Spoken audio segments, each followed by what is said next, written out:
Meet John. John has been diligently carving furniture for $30,000 a year. He is just about to put the finishing touches on an exquisite armoire when his boss approaches him and says he's giving him a 5% raise. A 5% raise?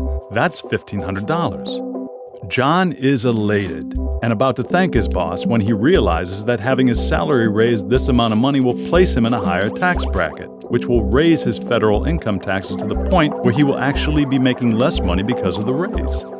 John's thinking is incredibly wrong. He doesn't understand how the progressive tax code really works.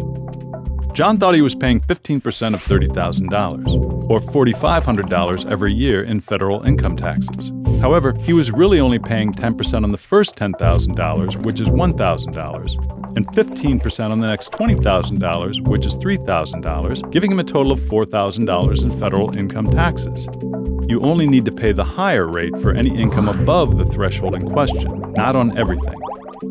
Now let's see what John's federal income taxes will look like after his raise. With a 5% raise of $1,500 to a grand total of $31,500, John thinks that he will need to pay 25% of his total salary in taxes, or $7,875. But in actuality, he will only be taxed 25% on the amount of money above the $30,000 threshold, which the raise gives him.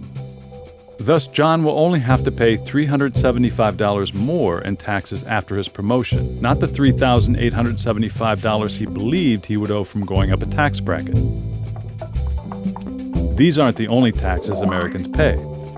State and local income taxes, sales tax, Social Security tax, property tax, and Medicare tax are just a few of the many taxes citizens are required to pay.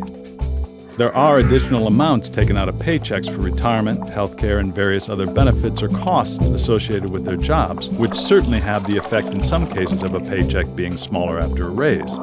But that isn't because of federal taxes or the federal government.